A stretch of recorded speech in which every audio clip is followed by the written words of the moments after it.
Hey everyone, welcome back to your channel. तो आज की जो हमारी वीडियो है वो होने वाली है कि मैं अपने घर का जो बजट है वो किस तरीके से बनाती हूँ, जिस वजह से हम प्रॉपर अपनी सेविंग्स भी कर पाते हैं, अपनी इन्वेस्टमेंट भी कर पाते हैं और अपने फिक्स्ड और वेरिएबल एक्सपेंसेस को भी प्रॉपर तरीके से पे कर पाते हैं। अगर आपको भी यही प्रॉब्लम क्रिएट हो रही है कि आप अपने प्रॉपर तरीके से बजट नहीं बना पाते, चाहे वो आपके घर का हो चाहे वो अपने काम का हो, तो ये वीडियो आप सबके लिए हेल्पफुल हो सकती है। तो वीडियो स्टार्ट करने से पहले अगर आप मेरी इस वीडियो को पहली बार देख रहे हैं तो आप प्लीज इस चैनल को सब्सक्राइब कर दीजिएगा, वीडियो को लाइक कर दीजिएगा। तो चलिए चलते हैं अपनी इस वीडियो स्टार्ट करने से पहले सबसे यही इंपॉर्टेंट चीज है कि आपके पास एक डेजिग्नेटेड नोटबुक होनी चाहिए, कि एक ऐसी नोटबुक जो सिर्फ आपकी बजटिंग के लिए रहे। जैसे कि मेरे पास एक नोटबुक है और इसके साथ ही आप अपने पेन भी जो है वो आप सेपरेट रख सकते हैं, जो आप सिर्फ इसी चीज के लिए ही इस्तेमाल करें। तो इससे क्या होगा कि आपका जितना भी डाटा है वो सभी एक ही जगह ही रहेगा। जैसे कि मेरे पास एक नोटबुक है तो मैं इसी का ही यूज करूंगी अभी फिलहाल आपको एक्सप्लेन करने के लिए। तो मैं भी इसी तरीके की नोटबुक्स को प्रेफर करती हूँ। आप चाहे तो ऑनलाइन मेथड से भी कर सकते हैं। तो देखिए, बजट बनाने से पहले सबसे मेन इंपॉर्टेंट चीज मैं आपको बता देती हूँ कि क्या होती है, जो मैं आपको इस वीडियो में क्लियर करने वाली हूँ। कि बजट बनाने से पहले आपके पास होने चाहिए कुछ गोल्स। अगर आपके पास गोल्स ही नहीं होंगे तो आप बजट किस चीज के लिए बनाओगे। तो बेटर कि आप सबसे पहले अपने गोल्स नोट डाउन कीजिए, उसके बाद हम आगे बजट के ऊपर चलेंगे। तो आई होप आप सबने अपने गोल्स नोट कर लिए होंगे। तो चलिए चलते हैं अपने बजटिंग की तरफ। देखिए, अगर आप तो बिगिनर हैं, फर्स्ट टाइम बजटिंग कर रहे हैं, तो मैं आपको प्रेफर करूंगी कि आप साथ साथ ही करें। तो सबसे पहले आपने क्या करना है, अपनी नोटबुक में सबसे टॉप पर आप अपनी इनकम को नोट कर लीजिए। बड़े बड़े बोल्ड लेटर्स में आप लिख लीजिए इनकम। यहाँ पे आपने लिखना है आपकी कितनी इनकम है। जितनी भी आपकी इनकम है, 1 लाख है, 2 लाख है, 3 लाख है, 50,000, 20,000, जितने भी आप कमाते हो, आपने अपनी इनकम को यहाँ पे नोट डाउन करना है। तो आपको पता लग गया आपकी इनकम कितनी है। सबको पता ही होता है कितनी है, कि हर महीने इतना पैसा आता ही है उनके पास। इसके बाद हम चलते हैं अपने एक्सपेंसेस की तरफ। तो अब इसके बाद हम लिखेंगे अपने एक्सपेंसेस। तो एक्सपेंसेस में भी देखिए, सबसे पहले हम लिखेंगे अपने लिविंग एक्सपेंसेस, कि जिसके बिना तो जिंदगी निकालना है मुश्किल। तो सबसे पहले हम लिखेंगे अपने लिविंग एक्सपेंसेस। लिविंग एक्सपेंसेस को नोट डाउन कर लेंगे। तो मैं आपको प्रेफर करूंगी कि आप अपने लिविंग एक्सपेंसेस को 2 पार्ट्स में डिवाइड करें।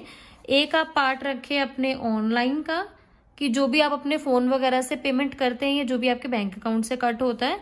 इसके अलावा एक पेमेंट आप मेथड रखिए ऑफलाइन या फिर इसको हम कह सकते हैं कैश, कि ऐसी कौन सी पेमेंट्स हैं जो आपकी जाती है कैश में। तो आपके पास हमेशा ये 2 पार्ट्स होने चाहिए जब भी आप बजटिंग शुरू कर रहे हैं, क्योंकि इससे आपको ज्यादा समझने में इजी हो जाएगा। तो ऑफलाइन के अंदर हम वो पेमेंट्स मेंशन करेंगे जो भी आपके फोन से जाती हैं। जैसे कि एग्जाम्पल के तौर पे मैं इसमें ले लेती हूँ आपके लोन की पेमेंट, लोन की ईएमआई पेमेंट। लोन की ईएमआई होगी, वो अकाउंट से ऑटो डेबिट होते हैं, आप सबको पता है। इसके अलावा कई लोग अपना जो रेंट है वो भी ऑनलाइन पे करते हैं। अगर अपना रेंट ऑनलाइन पे करते हैं तो आप उसको यहाँ लिखिए, अगर ऑफलाइन पे करते हैं, कैश में देते हैं, तो आप उसको यहाँ लिखिए। इसके अलावा आजकल मोस्टली जो लोग हैं वो इलेक्ट्रिसिटी बिल भी ऑनलाइन ही पे करते हैं, तो आपका इलेक्ट्रिसिटी बिल आ जाएगा। इसके अलावा आप वाटर बिल भी ऑनलाइन पे कर सकते हैं, आपका वाईफाई हो गया, तो ये सभी चीजें ऑनलाइन होती हैं। इसके अलावा आपका रिचार्ज हो गया, और इसके अलावा जो भी आप अपना ग्रोसरी वगैरह खरीदते हैं, जो भी आपकी ऑनलाइन ग्रोसरी है वो इसमें आ जाएगी। तो ऐसी कुछ पेमेंट्स आप अपने अकॉर्डिंग देखिए कि आपकी ऐसी कौन सी पेमेंट्स है जो आपकी ऑनलाइन जाती है, तो आप उसको ऑनलाइन में लिख लीजिए, और जो कैश में जाती है वो कैश वाले में लिख लीजिए। जैसे कि अगर आपने मेड रखी हुई है तो मेड को आप कैश देते हो। इसके अलावा अगर आपने कुक रखा हुआ है तो आप कुक को पैसे देते हो, आपसे सैलरी लेते हैं। इसके अलावा अगर आपने कोई न्यूज़पेपर की सब्सक्रिप्शन ले रखी है तो न्यूज़पेपर वाले को आप देते हो।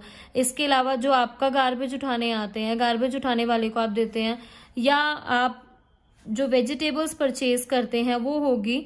तो ये जो सभी लोग होते हैं मोस्टली प्रेफर करते हैं कैश। तो इसके लिए आपके पास इतना मिनिमम कैश होना चाहिए मंथली, और ये जो पेमेंट्स होती हैं ऑनलाइन रहती है, तो इतना बैलेंस आपके बैंक अकाउंट में होना चाहिए जितना इन सब चीजों के लिए चाहिए, ताकि आपको इजी हो सके।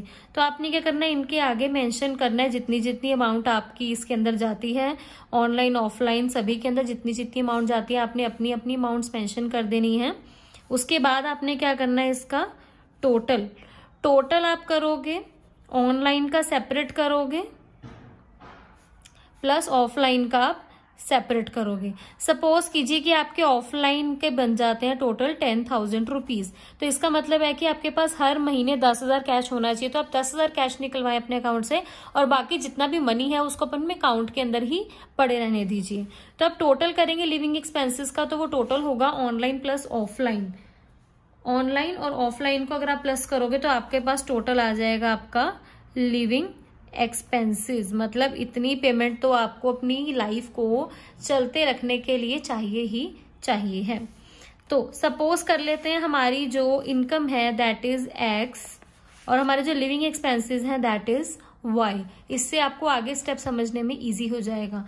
तो पहला स्टेप यही है कि आप अपने लिविंग एक्सपेंसेस को देखिए कि आपकी लिविंग एक्सपेंसेस जो है वो कितने हैं। उसके बाद हम चलते हैं अपने नेक्स्ट स्टेप की तरफ। देखिए लिविंग एक्सपेंसेस जब हो जाते हैं तो उसके बाद सबसे मेन इंपॉर्टेंट चीज कौन सी रह जाती है, सेविंग्स की। क्योंकि आपको पता है आज के टाइम में जो सेविंग्स है वो भी उतनी ही इंपॉर्टेंट है जितना कि खर्चा करना इंपॉर्टेंट होता है। तो सेविंग्स को भी मैं आपको यही समझाऊंगी कि आप सेविंग्स को 3 ब्रॉड कैटेगरीज में डिवाइड कीजिए जो कि आपको आगे हेल्प करेगी। तो फर्स्ट आपकी जो कैटेगरी होती है सेविंग्स की वो होती है इमरजेंसी फंड। तो पहला आपके पास होना चाहिए इमरजेंसी फंड। ये इमरजेंसी फंड होता क्या है, इमरजेंसी फंड का मतलब होता है कि एक ऐसे बैंक अकाउंट में एक ऐसी जगह पे आपके जो पैसे पड़े हुए हैं कि अगर आपको कभी भी जरूरत पड़ जाए कि आपकी फैमिली में कोई बीमार हो जाए या किसी को कोई प्रॉब्लम हो जाए या कुछ भी ऐसी अनसर्टेनिटी आ जाए जिसमें आपको अर्जेंटली मनी की जरूरत हो, तो किसी से मांगने से बेटर है कि आप एक जगह पर उस मनी को रखें ताकि जब भी कोई प्रॉब्लम क्रिएट हो तो कुछ ज्यादा नहीं तो कुछ महीनों के लिए तो आप अपनी लाइफ को सस्टेन कर सकें। जैसे कि अगर आपकी जॉब चली गई तो आपके पास, आपको ये पता है कि कुछ महीनों का खर्चा मेरे पास पड़ा है निकालने को, तो आप थोड़ा सा कूल डाउन हो जाओगे। तो वो जो पैसा हम रखते हैं वो रखते हैं हम अपना इमरजेंसी फंड के अंदर। तो अब आप सबके मन में क्वेश्चन और आ रहा होगा कि इमरजेंसी जो फंड है वो कितना होना चाहिए। देखिए बेसिकली माना जाता है कि जितना भी आपका वाई है, जितना भी आपका लिविंग एक्सपेंसेस है उसका 6 टाइम्स आपके पास इमरजेंसी फंड होना चाहिए। मतलब 6 इंटू वाई, जितना आपका लिविंग एक्सपेंसेस है उसका 6 गुना आपके पास होना चाहिए आपका इमरजेंसी फंड। सपोज कीजिए कि आपके लिविंग एक्सपेंसेस 50,000 रहते हैं तो इसका जो 6 टाइम्स है वो कितना हो जाएगा, 3 लाख रुपीज। मतलब कि 3 लाख रुपए तो आपके पास आपके इमरजेंसी फंड के अंदर पड़े ही होने चाहिए। चाहे आप इमरजेंसी फंड अपने बैंक अकाउंट में भी रख सकते हैं इन पैसों को, आप इन पैसों की आरडी भी करवा सकते हैं, एफडी भी करवा सकते हैं, या कहीं भी आप इनको रखिए कि बस इमरजेंसी में जब भी आपको चाहिए तो आपको फटाफट ये पैसे मिल सके। तो पहला तो आपका सेविंग्स में होना चाहिए इमरजेंसी फंड। तो आप डिसाइड कर लीजिए कि इस फंड के अंदर आप हर महीने कितने पैसे डालेंगे। आप इसमें जितने मर्जी डाल सकते हैं, आप 2,000 डालिए, 3,000 डालिए, 5,000 डालिए, जितना आपके पास महीने में आप अफोर्ड कर सकते हो आप उस अकॉर्डिंग इसमें डाल सकते हो जब तक आपका ये गोल कंप्लीट नहीं हो जाता। सेकेंड, आपके पास सेविंग्स होनी चाहिए आपकी long term savings. Long term savings आपके पास होनी चाहिए। लॉन्ग टर्म सेविंग्स क्या चीज होती है, जो आपके साथ लंबे समय तक रहती हैं। तो लंबे समय तक रहने का मतलब क्या है कि आपकी ये लॉन्ग टर्म गोल्स में हेल्प करे। सपोज कि आपने कोई नया घर खरीदना है या आप अपने बच्चे की पढ़ाई के लिए पैसे सेव कर रहे हो या कोई भी कैसी बड़ी चीज के लिए, लाइक आप अपने बच्चों की शादी के लिए पैसे सेव कर रहे हो, तो उसके लिए भी आपके पास लॉन्ग टर्म सेविंग्स होनी चाहिए। अब लॉन्ग टर्म सेविंग्स को भी मैं 2 पार्ट्स में डिवाइड करके आपको बताऊंगी। एक तो आप इन्वेस्ट कर सकते हो लो रिटर्न लो रिस्क ऑप्शंस में, कि इसमें रिटर्न भी कम होता है बट रिस्क भी इसमें कम होता है। इसके अलावा आप चेंज कर सकते हो इसको हाई रिटर्न में, हाई या मॉडरेट रिटर्न, और इसमें जो रिस्क है वो भी हाई ही रहता है। अब इसके अंदर आपके पास क्या ऑप्शंस आएंगे, लो रिस्क में आप एफडी करवा सकते हो, आप आरडी करवा सकते हो, आप पीपीएफ अकाउंट ओपन करवा सकते हो। तो ये कुछ ऑप्शंस इसके अंदर रहते हैं। और हाई रिस्क में क्या होगा कि आप इक्विटी स्टॉक्स में इन्वेस्ट कर सकते हो, स्टॉक में आप कर सकते हो, म्यूचुअल फंड्स में आप इन्वेस्ट कर सकते हो, बॉन्ड्स में आप इन्वेस्ट कर सकते हो। तो देयर आर वेरियस ऑप्शंस जिसमें आप इन्वेस्टमेंट कर सकते हैं, जो कि मैं आपको आने वाली वीडियोस में हर एक टॉपिक के बारे में डिटेल में जरूर बताऊंगी। तो अगर आप इस टॉपिक्स के बारे में जानना चाहें तो आप प्लीज इस चैनल को सब्सक्राइब कर दीजिएगा ताकि जब भी कोई न्यू वीडियो आए तो उसका अपडेट मिले आपको। तो अब चलते हैं हम अपने सेकंड हो गया। अब आपने इसके अंदर भी डिसाइड करना है कि कितनी अमाउंट आप इसमें हर महीने डाल सकते हो अपने लॉन्ग टर्म गोल्स को कंप्लीट करने के लिए। उसके बाद थर्ड हम आ जाते हैं शॉर्ट टर्म सेविंग्स। देखिए लॉन्ग टर्म तो होगी जो आपके साथ रहेगी, जैसे आपकी रिटायरमेंट के लिए, आपके बच्चे की शादी के लिए, आपके बच्चे की फॉरेन पढ़ाई के लिए। बट इसके अलावा आपके कुछ उसके अलावा आपके कुछ शॉर्ट टर्म गोल्स भी होते हैं जिन्हें आपको कंप्लीट करना होता है, आप चाहें या ना चाहें। ठीक है, तो शॉर्ट टर्म में जैसे क्या हो सकता है, लाइक आप अपनी फैमिली को किसी ट्रिप पर लेकर जाना चाहते हैं, तो उसके लिए आप पैसे सेव करना चाहते हैं। मतलब मोस्टली जो शॉर्ट टर्म सेविंग्स होती हैं वो 1 ईयर से लेस देन होती हैं, तो 1 ईयर से ये कम ही रहती हैं। तो आपने उसके अकॉर्डिंग ही इसके अंदर अपनी सेविंग्स करनी है। लाइक आप ट्रिप पे जाना चाहते हो, या आप कोई एसेट परचेज करने के बारे में सोच रहे हो, या आप गोल्ड परचेज करने के बारे में सोच रहे हो, तो कुछ भी हो सकता है जो कि आपका 1 साल के अंदर अंदर ही सेविंग्स उसमें कंप्लीट हो सके। तो उसके लिए भी आपने एक अपनी अमाउंट डिसाइड करके रखनी है। तो अब सेविंग्स आपके पास टोटल कितनी होनी चाहिए, जितनी आपको 1 + 2 + 3 को मिलाकर बनती है। तो इतनी अमाउंट ऑफ सेविंग्स आपने अपने पास रखनी है। सपोज कर लीजिए savings will be are Z, तो आपने लिखनी है सबसे पहले अपनी इनकम, फिर आपके आगे Y लिविंग एक्सपेंसेस, और Z आपके आगे इसके अंदर सेविंग्स। तो ये चीजें डिसाइड होने के बाद नेक्स्ट स्टेप हमारा क्या रह जाता है, तो नेक्स्ट हमारे पास क्या आएगा, हमने क्या करना है इसके बाद, अपनी जो इनकम है उसमें से हमने माइनस करने हैं हमारे लिविंग एक्सपेंस, और उसमें से हमने माइनस करनी है अपनी सेविंग्स।